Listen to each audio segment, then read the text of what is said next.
All right, we are here joined by 2023 1500-meter world champion and now 2024 Olympic silver medalist in the 1500, Josh Kerr. In addition to his 2021 Olympic bronze medal, just stacking medals now. Josh, you look like you barely slept, but it's been... I guess like shit, Josh. You look absolutely terrible, mate. But guess what? We're here. It's been What's up? 3 days since this race. How have you gone about processing it? Yeah, I think, after each championships has been completely different. Obviously, in 2021, COVID stuff, everything was on Zoom. And then in 23, being able to get shipped everywhere. And then so obviously the atmosphere is pretty crazy. A lot of companies have put a lot of money into different structures. And so I haven't really stopped since. But I'm having a good time. It was the greatest Olympic 1500-meter final ever. From your vantage point, what are you going to remember the most from this race? I do. I mean, something that will never leave me is when my hearing went at 500 in, and I was like, damn, we must be running pretty quick. Because normally that would happen to me after the race, like during my interviews, if I ever sound like I'm deaf, that's why. Your hearing's actually going? Yeah, it just goes. Really? But it was so loud in there. I was just so focused on the floor. I was like, I just want to go to my happy place for a little bit. I was like, I'm gonna have to weather this world record attempt storm right now, and then see if I've got some work left in me in the last 500. And I did, but it's going out that hard. It's like you got to just really just lock in and just get on the rail and go to sleep. Race plan wise, was this exactly what you expected? I mean, a lot of people, the thinking was for Jakob to try and win this thing, he would have had to have pulled from the front, and that's what he went out and tried to do. Yeah, I think it was the first time I've ever ran with Plan A. Plan A was just get out reasonably well, sit on the rail and go to sleep the first 800 and wake up and get to work in that last 600. So that was the plan. I was at 600 to go at any opportunity. If it was the time to take it on, then I was going to. But in the first K or so, it's just minimizing damage, and so that was my big goal. But it was so hard so early that I think maybe that first lap maybe took a bit of sting out of my legs, but I wouldn't have changed anything that I did. Yeah, it must be hard to sleep when it's 151 through 800. Yeah, no, it was yeah. When you're deaf also. Yeah, a deaf 151 with guy. a half of a race to go. It was a tough one. But I think the screens don't show the race the whole time, which is really frustrating. So not knowing what was going on behind. Yeah, we were all talking about that, how it was weird that the big screen wasn't showing the race. It's so frustrating. Yeah. We're only racing for 3.5 minutes. If we could just get the dedicated screens, that would be awesome. Give you a screen. It would make a massive difference. And on the replay, Jakob's looking up at that thing a lot. Yeah. So he's at some point they're gonna show this race. They've got to cut to it. You got to think at some point they're gonna show it. And so he starts looking around, and so as soon as he starts looking around, I'm like, okay, I've got him. Yeah. What other damage have we got around? And so that's why I waited a little bit longer, because I kind of thought I'd have the legs in the last 100. And so I waited till about 120 and went, and just wasn't quite enough in that last 50. There's been so much hype and so much outside noise around this event, and you in particular. Was it hard at all throughout this year to kind of block that out, or did you enjoy it and kind of lean into it at some point?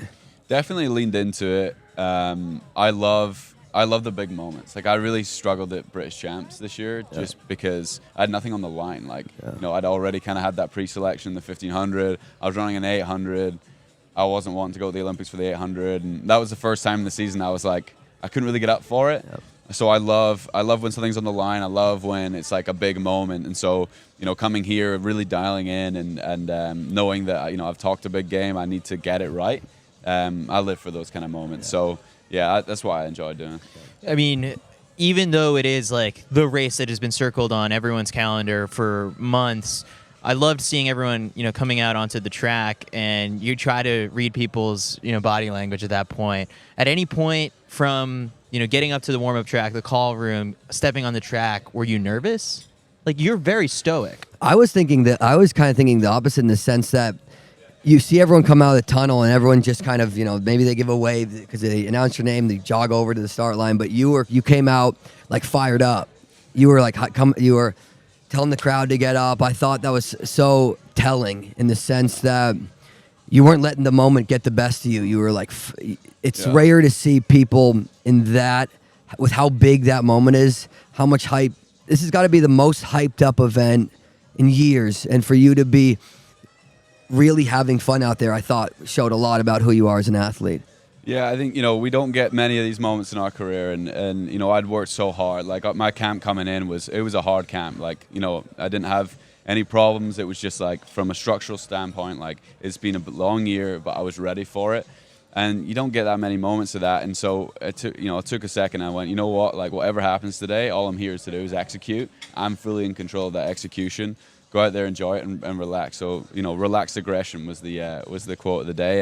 And so, yeah, I thought, in the UFC where, like, it's the last 10 seconds and they're just like, they point to the floor and they start swinging. The Max Holloway moment. Yeah, the Max Holloway. And so I felt like, all the chat's over. It doesn't matter what you say. Like, this is the race that's going to define it.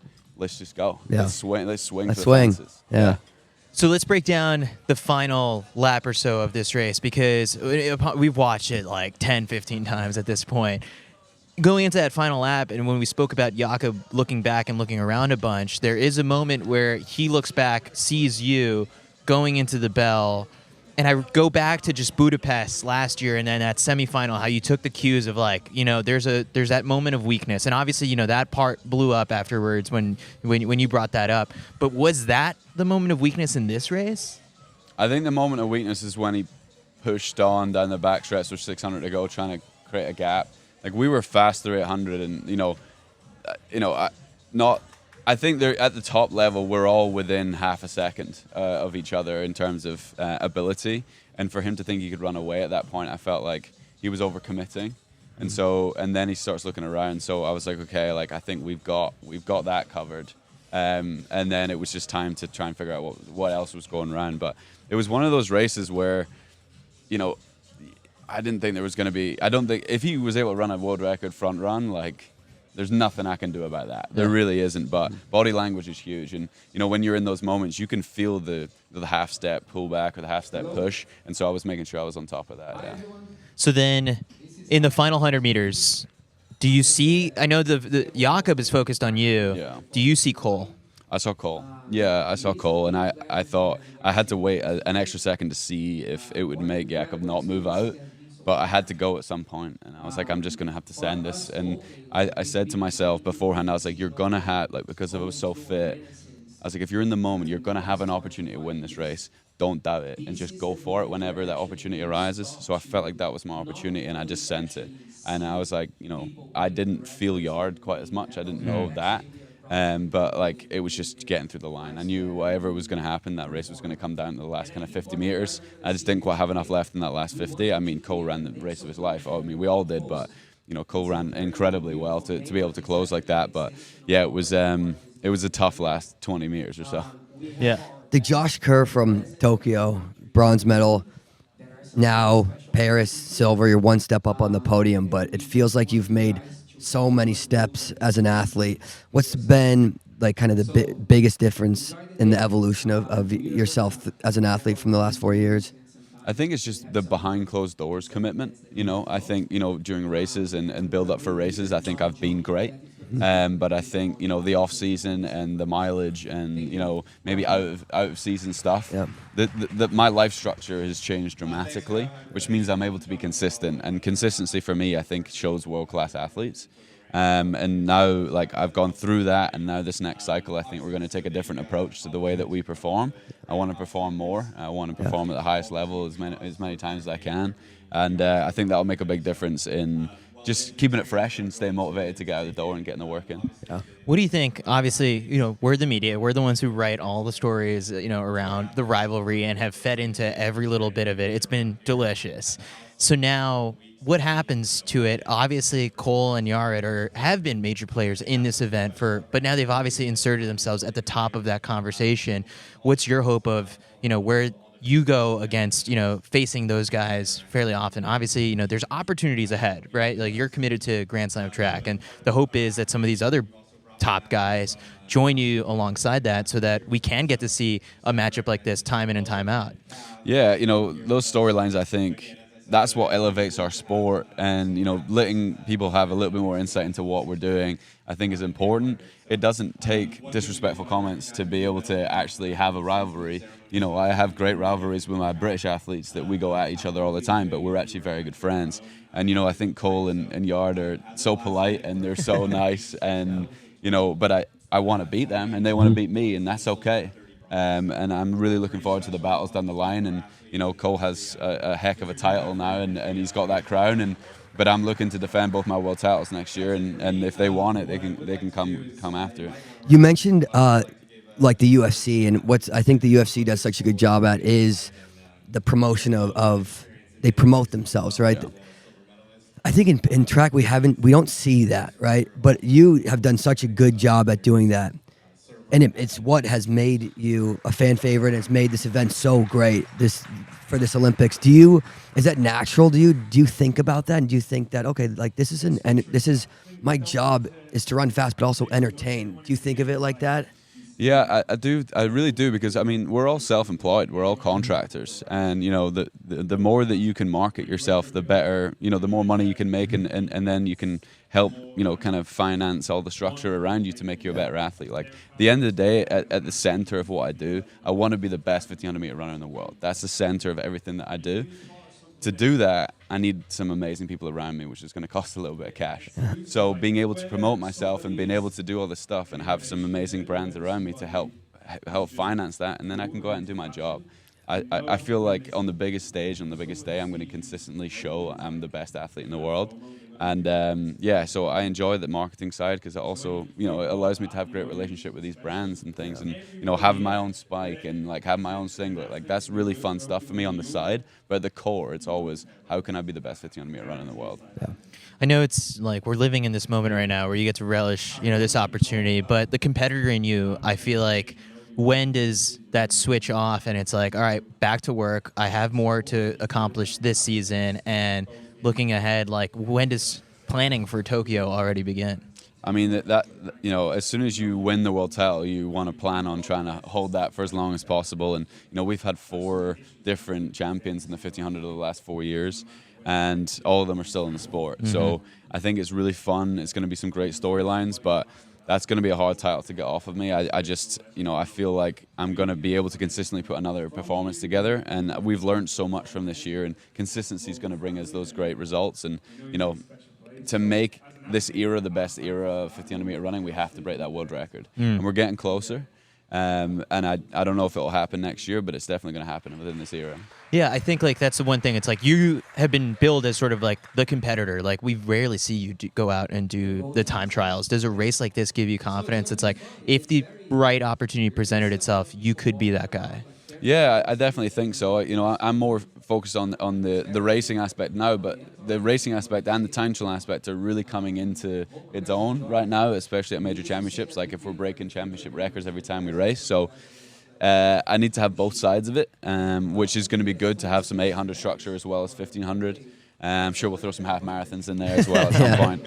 Maybe a full, you never know. But yeah, we'll see. I think it's just that blend. It's that blend. All right, final thing. Now that, the final is behind us, how much of a relief is it off of your shoulders? I know, like, it's been a date that you've memorized and had circled for so long, but we're past it now, and, like, emotionally and physically, how does that feel? It was a very odd feeling initially. I think if I had won, I would have had a tough time coming back into this sport. Like, I really would have done, because it's all I want. Yeah. It's what I came into the sport for, and if I achieve it, I think I would just be here, 2022 Josh, like, just getting fat and don't let Kyle hear that. He signed you for No, exactly, but I didn't win, so now I'm gonna get skinny. Yeah, you're gonna get even leaner. Shit. No, I think it's brought the fire. It's brought the fire. Being like, it wasn't my time yet. Bronze to silver it's a great storyline to go after gold in 4 years' time. And it's going to motivate the heck out of me to go after it. And, these guys aren't ever going to give it to me easy. But I think I could pick up some good world titles along the way and go out and win some great races at Grand Slam track too. So, yeah, I hope hope those rivalries will come to fruition in the next couple of weeks and see who signs with the league. Yeah, awesome. Well, Josh, congratulations on yet another remarkable championship. Thanks for entertaining all of the fans, the spectators who got to witness such a historic race, and you played a major part in building that excitement all throughout the year and then delivering on actual race day. So you've given more to the fans in the sport than just that, medal performance. Thank you very much. Yeah, we'll keep it going. Awesome. Thank you, guys. Sweet.